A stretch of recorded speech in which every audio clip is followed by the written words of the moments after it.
Hello mga kabakchat! Welcome po muli sa panambagang episode na ating programang My Vocation is Love. Isang magandang panahon po ang meron tayo ngayon. Ayan, so magkakaroon na naman po ng katuparan ang isang request ng ating mga viewers. Para nga pala sa mga nagre-request ng interview din sa iba namin mga madre, hinay-hinay lang po. So i-schedule po natin yan at hindi po lahat ng ni-request ninyo ay nandito po sa malapit lang. So, yung mga malalapit lang po na po at hihintayin po natin yung mga ibang madang request ninyo or kung may pagkakataon ay mapuntahan po sila. Maraming salamat po sa mga nag-request. Hintay-hintay lang po kayo. So, pupunta na po tayo sa ating i-interviewin at makakwentuhan sa araw na ito.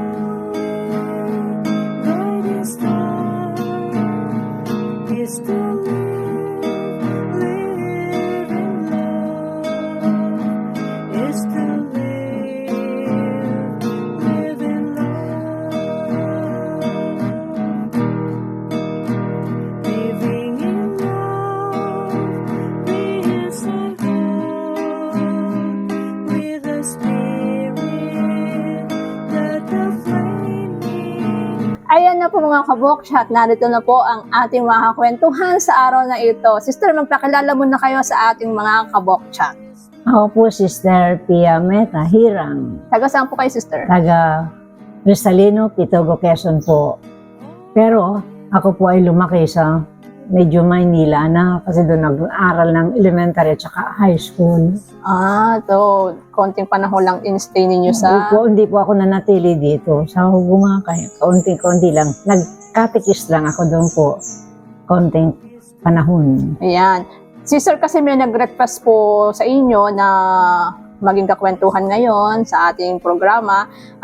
Si Tita Mayi, no? Hindi ko po alam kung paano bigkasin kanya apelyido, na taga Dipakulaw, Aurora. Yan.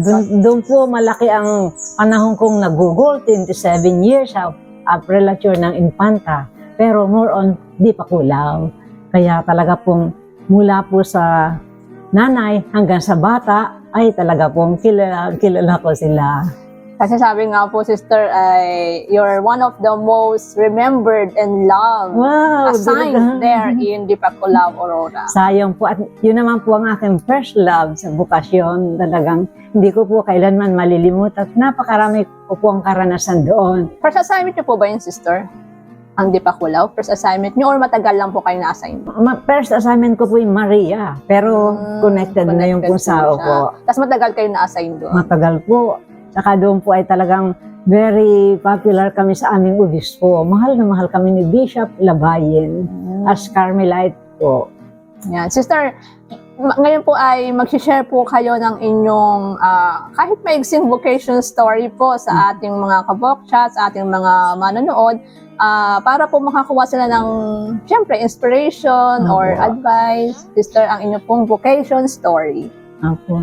Ang masasabi ko po sa akin bukasyon ay mula po sa pagkabata, talagang nasa isip ko na ang magmadre. Kaya lamang po ay dahil sa ulila na kami sa ama, ang nanay ko na lamang ay talaga pong hindi ako makakaalis. Kasi po kami, tatlong magkakapatid nga idalwa na lamang, namatay na yung isa. Ay ang nanay ko po sabi niya, mamatay na muna ako bago ka magmadre. Sabi ko, hindi ko po matanggap yung gayong sabi ng nanay ko. Pero sabi ko, anyway, ang Diyos naman talagang may oras ng pagtawag sa akin.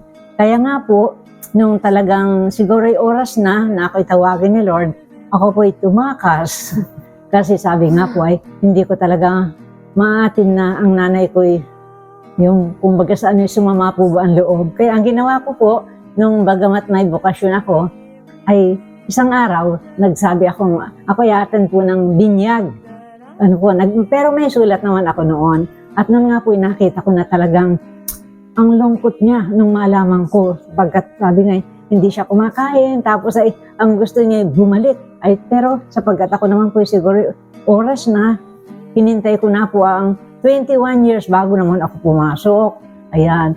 At sabi nga po, siyempre, para mapagbigyan ko ang nanay ko, ako po'y nakipag-boyfriend para lamang po talagang gustong-gusto niya. Kasi sabi ko, anyway, habang naririto ako sa piling niya, okay lang po. Pero napakabait naman po at talagang nagtiwala po ako at siya rin naman po may tiwala din. Kaya lang po talagang malakas po ang tawag sa akin. Kaya yung pong kagustuhan ko ay natupad rin. At nung ako po ang buhay ko po nung sa labas ay magdadasal sa patay. Kaya po marami din ako mga kakilala, una-una sa Gumaka, sapagkat doon po kami nagkaroon ng bahay ng sandali. Ano po, ibig sabihin ay na nag-aaral po yung kapatid ko sa college, ay doon po kami nakatira sa Gumaka.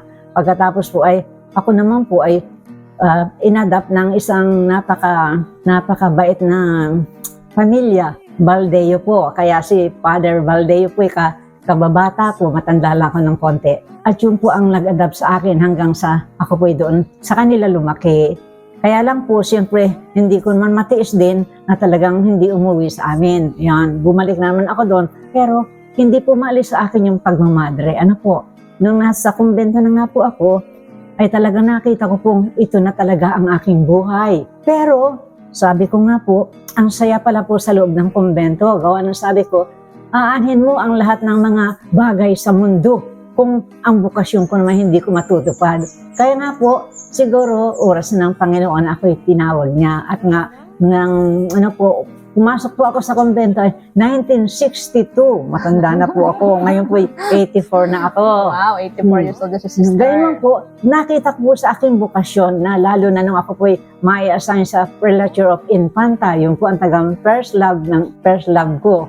Ano po, kasi talaga pong mission place yun para sa akin. Nakita ko rin po na talagang katuparan siguro ng pangarap ko doon. Sister, gusto ko pong tanungin, balikan ko lang po yung sa nanay ninyo. Nung nasa loob na kayo ng kumbento na hindi naman talaga totally payag yung nanay po ninyo, ano pong nangyari? Talaga pong nag-inom. Yung ibig sabihin, nagwala sa sarili.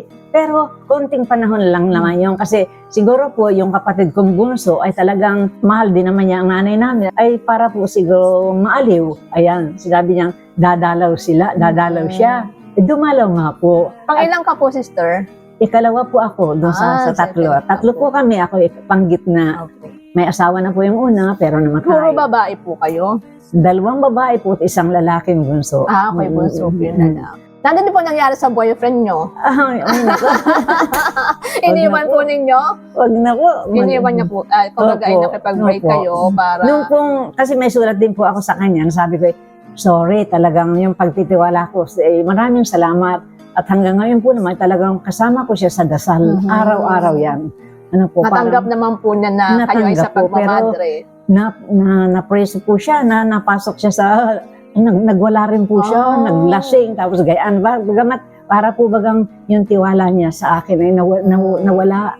Pero sinabi ko naman po na, alam mo, kung hindi ka naging tapat sa pangako mo na, pero patay na po siya. Namatay na po siya. Patay na po siya. Okay, ngayon po, balikan po natin yung mission. Talaga pong hinangad ko po na talagang hanggang sa katapusan ng buhay ko ay maging madre sana kung luluubin ng Panginoong Diyos.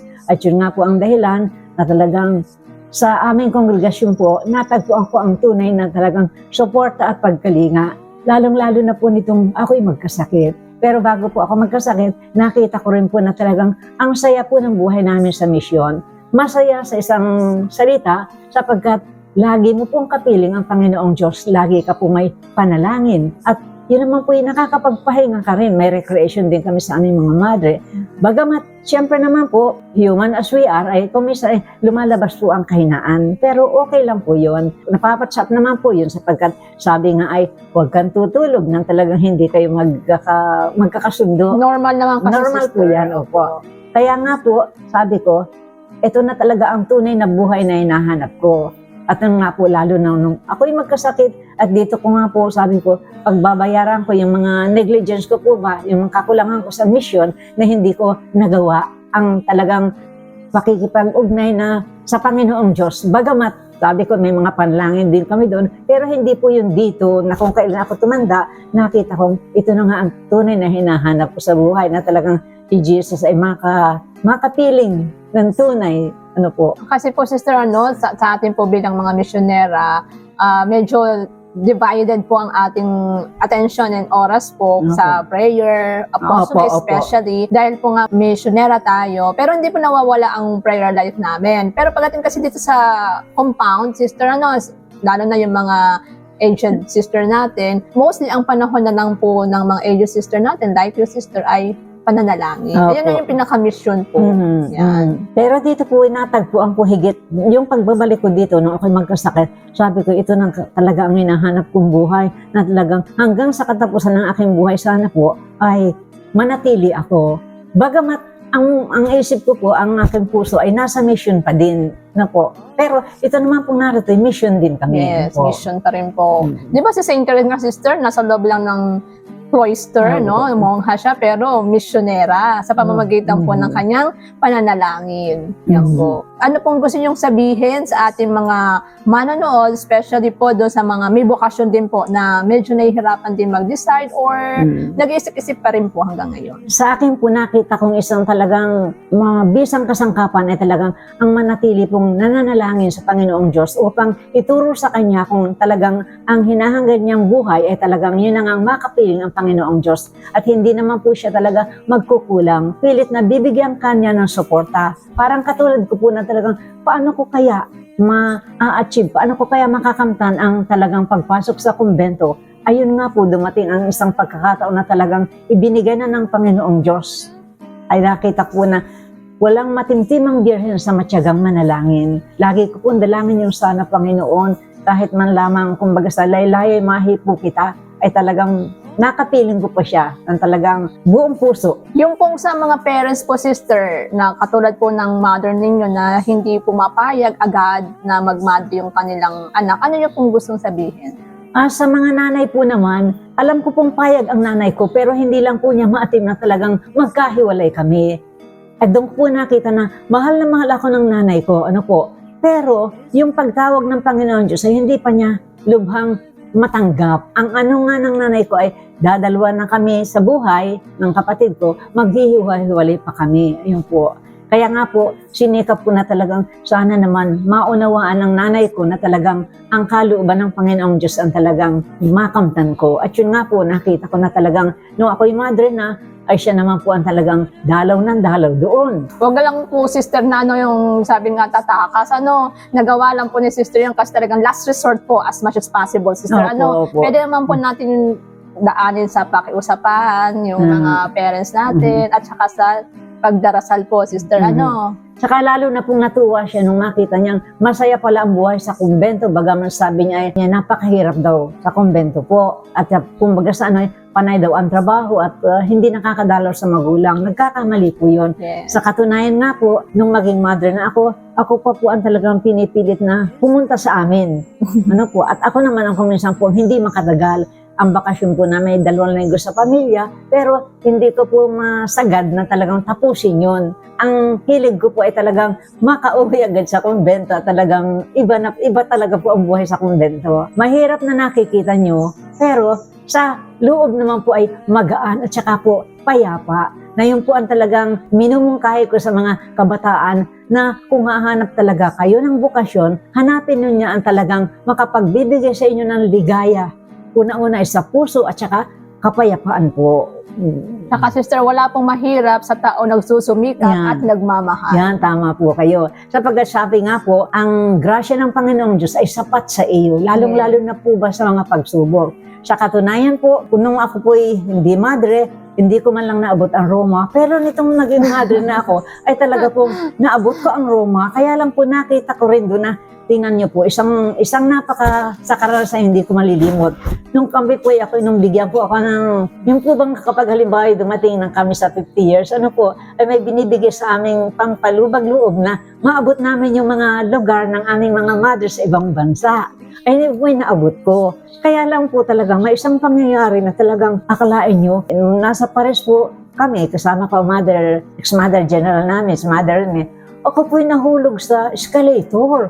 Pero nung nasa kalagitnaan na po, talagang bagsak na bagsak po ako. Dala ko po yung aking traveling na may gulong. Ay nung pagdating ko po doon sa dulong-dulo at sagad na, wala man lang pong nangyari sa akin, kundi nasugat po ako ng napahampas po ang aking kamay doon sa bakal. Ay, nakaligtas naman po ako. Doon po nakita na talagang napakabait ng Panginoong Diyos sa akin. Hindi pa niya ako dito ipinahintulit na mamatay. Samantalang ang mga nahuhulog po sa escalator at napakabilis po, tsaka ay talagang nagkakaroon ng disgrasya. Walang-wala po. Nang malaman po nung kasama ko, naroon na po kami sa kumbento. Nung makita pong may dugo na ako sa habit ko. At yun, nakabalik naman po ako sa Pilipinas na talagang parang walang nangyari at nag-enjoy po ako. Lalong-lalo na po nung makita ko ang ating papa. Yan. Actually, sister, no, yung ibinibigay po sa atin ng mga madring umabot na ng mga 50 years in the congregation, no, is not actually pampalubag loob. No, hindi lang po mahanap ni sister yung right word for that.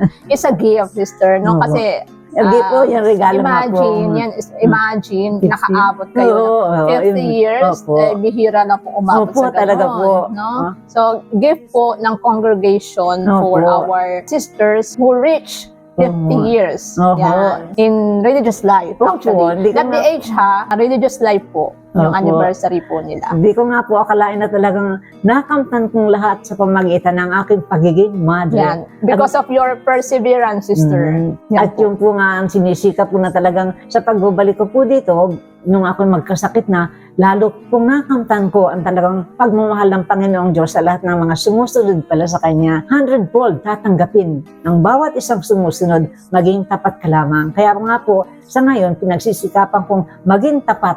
At kahit na po talagang naririto ako, ay talaga naman pong yung lahat ng mga taga-Dipakulaw, especially po yung mga hanggang ngayon na nabubuhay pa, dumadalaw po dito. Halimbawa po ay galing sa abroad, pagdating po sa Maynila, naparito. Kaya po talagang hindi ko maintindihan grasya ng Panginoong Diyos na ibinigay sa akin at pati yung lahat ng mga taong nakadaupang palad ko ay napalapit din po sa akin na dala ko sa Panginoong Diyos. Ayan. So mga ka-workshop, paano pa yan?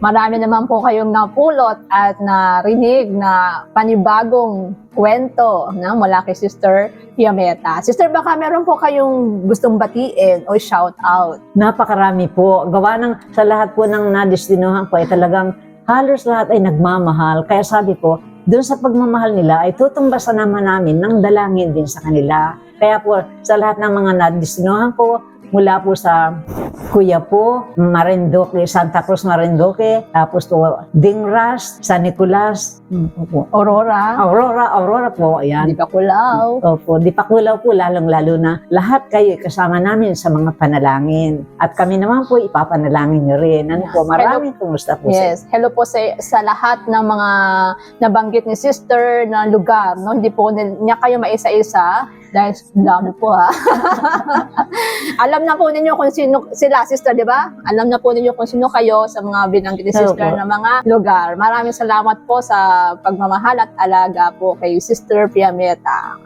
Sister, bago po tayo magtapos, may isa-shoutout lang din po ako. No? Babatiin lang po natin. Ito po ay mga nag-request. Kaya para akong mag-check ng attendance nito. Para akong mag-check ng attendance kasi ito po ay isang section natin o grade level sa St. John Bosco College of Tayabas. So, hello sa mga estudyante po ng St. John Bosco College and mga teachers and staff po. So, especially po ang grade 10. Yan. Wow. Yes, sila po yung nagpapabate. Isa-isahin ko na, puro nga pangalan na lang ha. Bless na kayo.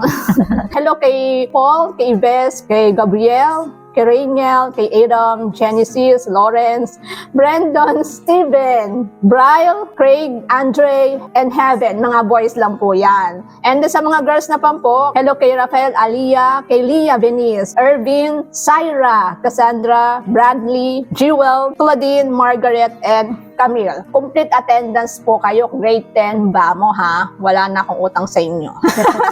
Tawad po.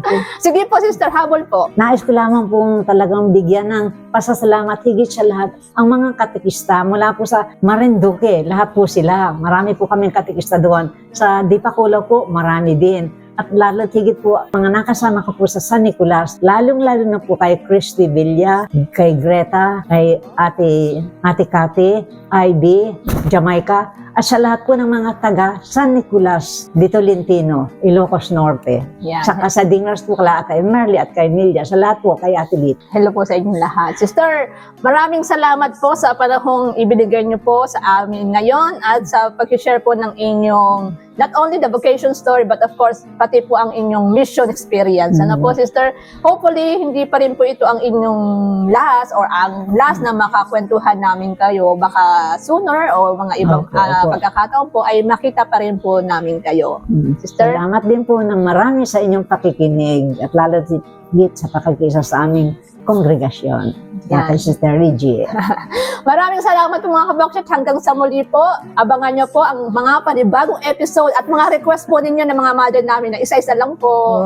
Isa-isayin po namin sila yung mga request natin, sister. Ito po ang ating programang My Vocation is Love. #, ang aking awit ay pag-ibig. Bye po. Thank Bye-bye you. po.